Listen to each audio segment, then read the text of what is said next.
सच्चर की कमेटी की जो रिपोर्ट थी, वो रिपोर्ट ये बात कहती थी कि खास करके इस इलाके में जो मुसलमान हैं उनकी स्थिति दलितों से भी ज़्यादा बदतर है। पूरा जो इंडिया अलायंस है वो इस बार 20 सालों का जो एनडीए का शासन है, तो पूरे बिहार में ये नारा है कि बदलो बिहार बदलो सरकार। तो कसबा के लिए, पूरे पूर्णिया के लिए, पूरे सीमांचल के लिए हम लोग ये चाहते हैं कि एक तो लैंड रिफॉर्म हो। लैंड रिफॉर्म बहुत ज़रूरी है। तो कई साल से, कई टर्म से सिटिंग विधायक हैं आफाक साहब, और काफ़ी सीनियर नेता भी हैं कांग्रेस के।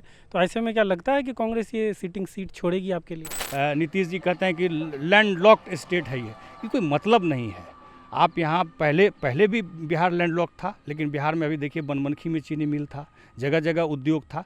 ये तो एक तरह से कह लीजिए कि कॉमन सेंस बन गया है कि आप ब्लॉक जाइए, आप अंचल जाइए, आप थाना जाइए, जब तक आप वहाँ पैसा नहीं देंगे तब तक आपका काम नहीं होगा।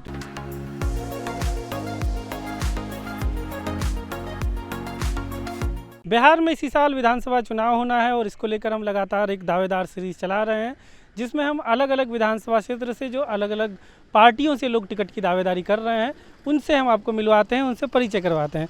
इसी सिलसिले को आगे बढ़ाते हुए आज हम पूर्णिया जिले के कसबा विधानसभा क्षेत्र में हैं और हमारे साथ आप अपना परिचय दे दीजिए। मुख्तार, भाकपा माले से हम हैं और यहाँ इस इलाके में आप जानिए कि पहले भी कम्युनिस्ट मूवमेंट इस इलाके में मजबूत रहा है। कौन सा इलाका? कसबा का भी इलाका और पूरा पूर्णिया का जो इलाका है, आप नक्षत्र मालाकार को याद करिए, आप ब्रजेश मोहन ठाकुर को याद करिए, आप अजीत सरकार को याद करिए, तो इस पूरे इलाके में कम्युनिस्ट मूवमेंट पहले से भी मजबूत रहा है। और आज जब हम लोग स्टूडेंट पॉलिटिक्स के बाद जब पार्टी ने यहाँ कार्यभार दिया कि इस इलाके में जाइए कम्युनिस्ट, पहले हम आइसा में थे, आइसा के स्टेट प्रेसिडेंट थे और पटना यूनिवर्सिटी में थे। पटना में ही छात्र राजनीति हम लोगों ने शुरू की और उसके बाद जब इस इलाके में आए तो हम देख रहे हैं कि यहाँ बड़ी संख्या में कम्युनिस्ट पार्टी से, खास करके भाकपा माले से लोग जुड़ रहे हैं। और आज की जो स्थिति है, खास करके आप देखिए कि जिस तरीके से भाजपा सांप्रदायिकता फैलाना चाहती है और ख़ास करके ये जो इलाका है, सीमांचल का जो इलाका है, इसमें वो नफ़रत की राजनीति यहाँ खेलना चाहती है। तो नफ़रत की राजनीति के खिलाफ मोहब्बत का पैगाम लेकर के इस पूरे इलाके में कम्युनिस्ट मूवमेंट आगे बढ़ रहा है। और इस बार इंडिया अलायंस भी है, आप जानते ही हैं कि कल जैसे अभी जो SIR लेकर के सरकार आई है, मतदाता गहन पुनरीक्षण जो लेकर के आई है, ये एक तरह से आप समझिए कि एक काइंड ऑफ NRC है। और चुनाव आयोग को नागरिक कौन है देश का, ये तय करने का अधिकार भी नहीं है। तो हम लोग जान रहे हैं कि भाजपा RSS की मंशा क्या है। और यहाँ कसबा से माले, हम लोग तो इंडिया अलायंस में हैं और इंडिया अलायंस की बातचीत अभी चल रही है कि कहाँ किसको सीट मिलेगा। माले की भी दावेदारी इस कसबा विधानसभा में है। कसबा से तो कई साल से, कई टर्म से सिटिंग विधायक हैं आफाक साहब, और काफ़ी सीनियर नेता भी हैं कांग्रेस के। तो ऐसे में क्या लगता है कि कांग्रेस ये सिटिंग सीट छोड़ेगी आपके लिए? देखिए, इसमें सीट छोड़ना और सीट पकड़ने की बात नहीं है। पूरा जो इंडिया अलायंस है वो इस बार 20 सालों का जो एनडीए का शासन है, तो पूरे बिहार में ये नारा है कि बदलो बिहार बदलो सरकार। तो ये केंद्र में है और जब ये केंद्र में है तो सीट शेयरिंग को लेकर के थोड़ा आगे पीछे हर दल, जो भी दल है, एकदम निश्चल होकर के हर दल सेक्रीफाइस करने के लिए तैयार है। और इंडिया अलायंस की जो बैठक हो रही है, वहाँ से जो हम लोगों के पास फीडबैक आ रहा है कि कौन किस सीट पर लड़ेगा ये महत्वपूर्ण नहीं है, हर सीट को हमको जीतना है बेहतर कोऑर्डिनेशन के साथ, और तभी जीत सुनिश्चित होगी। पिछले बार 2020 में भी महागठबंधन था और महज 12,000 वोटों से और कुछ सीटों से हम पीछे रहे थे। तो इस बार तो ज़्यादा अच्छा तालमेल है, समन्वय समिति भी बनी है और कोऑर्डिनेशन कमेटी बनी है, उसके चेयरमैन तेजस्वी यादव हैं। तो हमको लगता है कि सीट शेयरिंग को लेकर के जो भी बात है वो सही तरीके से मैच। सीट पर भी आप लोग दावेदारी कर रहे हैं? हाँ, माले की दावेदारी कसबा सीट पर है। आप उम्मीदवार? अब वो तो देखिए, हम लोग तो कम्युनिस्ट पार्टी में हैं और पार्टी तय करती है कि कौन उम्मीदवार होगा। व्यक्ति महत्वपूर्ण नहीं होता है, पार्टी महत्वपूर्ण होती है। तो पार्टी जिसको भी कैंडिडेट बनाएगा उसके साथ हम लोग सब लोग हैं। अभी जो सिटिंग विधायक है उन्होंने कैसा काम किया है, उनको क्या आप लोग चाह रहे हैं कि रिपीट करें? नहीं, उस पर टिप्पणी करना उचित नहीं है। तो सीट शेयरिंग को लेकर के ये सीट किसके खाते में जाती है वो आगे तय होगा। रहा काम की बात, तो 20 साल से तो नीतीश और एनडीए की सरकार यहाँ रही है और विधायक के पास विकास की जो योजना आती है वहाँ तक तो काम हुआ है, ऐसा नहीं कि उसमें काम नहीं हुआ है, लेकिन बहुत सारी चीज़ें तो सरकार से रिलेटेड हैं।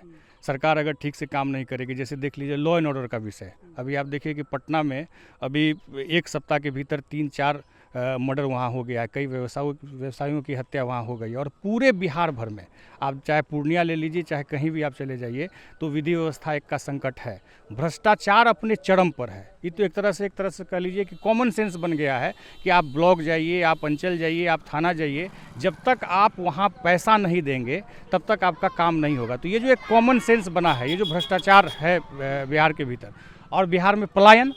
यहाँ पे अगर लोग आप लोगों को मौका देते हैं और आपको मौका देते हैं, तो कस्बा के लिए क्या विज़न है आपका, कस्बा विधानसभा क्षेत्र में? कस्बा के लिए देखिए, एक तो ये जो इलाका है इसमें भयावह गरीबी है, और बहुत सारे लोग हैं जो आज भी लैंडलेस हैं।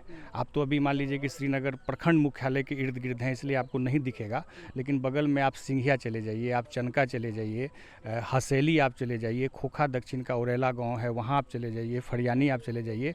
जब आप नीचे जाएंगे तो आपको गरीबी का असली जो गरीबी है वो आपको दिखेगी। तो ये इलाका बहुत पिछड़ा इलाका रहा है। ऊपर से ठीक है, तो सड़कें बन गई हैं, थोड़ा चकाचौंध दिखता है, लेकिन जब आप नीचे उतरेंगे तो भयावह गरीबी का ये इलाका रहा है। और ख़ास करके आप जानिए कि सच्चर कमेटी की जो रिपोर्ट थी, वो रिपोर्ट ये बात कहती थी कि खास करके इस इलाके में जो मुसलमान हैं उनकी स्थिति दलितों से भी ज़्यादा बदतर है। तो आज भी आप मुसलमानों की बस्तियों में जाइएगा तो आपको वो स्थिति दिखेगी। बगल में आप अभी चले जाइए, सब्जी फरोश मोहल्ला है यहाँ बगल में, आप वहाँ चले जाइए तो आपको गरीबी दिखेगी। तो कस्बा के लिए, पूरे पूर्णिया के लिए, पूरे सीमांचल के लिए हम लोग ये चाहते हैं कि एक तो लैंड रिफॉर्म हो। लैंड रिफॉर्म बहुत ज़रूरी है। जब तक लैंड रिफॉर्म नहीं होगा, लोगों की जो आर्थिक स्थिति है वो बेहतर नहीं होगी। और ख़ास करके शिक्षा को लेकर के आप समझ लीजिए कि बिहार में क्या पूरे देश भर में ये नारा लगता था आज़ादी के बाद कि चाहे भंगी का हो संतान, चाहे राष्ट्रपति का हो संतान, सबको शिक्षा एक समान। 2005 में मुचकुंद दुबे की अध्यक्षता में इसी नीतीश सरकार ने एक आयोग बनाया था, और उस आयोग ने 9 महीने कड़ी मेहनत करके एक रिपोर्ट दी थी, और उस रिपोर्ट में कहा था कि बिहार में अगर शिक्षा व्यवस्था को बेहतर करना है तो बिहार में समान स्कूल प्रणाली लागू करना होगा। लेकिन आज तक वो समान स्कूल प्रणाली लागू नहीं हुई। और क्यों नहीं हुआ? इसलिए नहीं हुआ कि जो बड़े बड़े लोग हैं उनका प्राइवेट स्कूल चलता है, और अगर प्राइवेट स्कूल को बंद कर दिया जाए या उसका सरकारीकरण कर दिया जाए तो इससे उनको दिक्कत होगी। तो इसी तरीके से भूमि सुधार का सवाल, समान स्कूल प्रणाली का सवाल, और लोगों की ज़िंदगी बेहतर हो, उसके लिए पलायन आप देख लीजिए कि बिहार से कितना पलायन होता है। कोरोना के समय में हम लोगों ने देखा कि लोगों को पैदल आने के लिए लोग मजबूर हुए, कहाँ से, केरल से, तमिलनाडु से, महाराष्ट्र से, अलग अलग जगहों से वो मजबूर हुए पैदल आने के लिए। तो पलायन का सवाल, तो यहाँ उद्योग बिहार के भीतर नहीं लगा। नीतीश जी कहते हैं कि लैंडलॉक्ड स्टेट है ये कोई मतलब नहीं है। आप यहाँ पहले भी बिहार लैंडलॉक था, लेकिन बिहार में अभी देखिए बनमनखी में चीनी मिल था, जगह जगह उद्योग था, लेकिन वो बंद पड़ा है। जूट मिल था, वो बंद पड़ा है। तो पलायन का सवाल ये बड़ा सवाल है। तो इन सब सवालों पर इंडिया गठबंधन और माले लगातार लड़ता भी है, और अगर आने वाले समय में यहाँ से इंडिया गठबंधन की सरकार बनती है और यहाँ से माले को मौका मिलता है, तो इस विजन के साथ, और लगातार ऐसा नहीं है कि यहाँ से जीत जाने के बाद या यहाँ से विधायक बन जाने के बाद कुछ करना है। अभी भी लगातार इस इलाके में गरीबों का, अल्पसंख्यकों का, मजलूमों का जितना भी सवाल है, लोकतंत्र का के लिए जितना सवाल है, वो सब सवालों पर हम लोग लगातार लड़ते हैं। अभी आप देख लीजिए कि श्रीनगर थाना में भारी भ्रष्टाचार था, हम लोगों ने थाना घेराव का कार्यक्रम किया। हम लोगों ने कहा कि थाना अध्यक्ष जो हैं वो यहाँ आए हैं थानेदारी करने के लिए, गुंडागर्दी करने के लिए नहीं आए।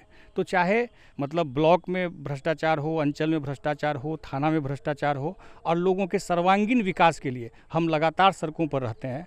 और अगर हम लोगों को मौका मिलता है तो सड़क से लेकर के सदन तक हम अपनी आवाज़ को बुलंद करेंगे।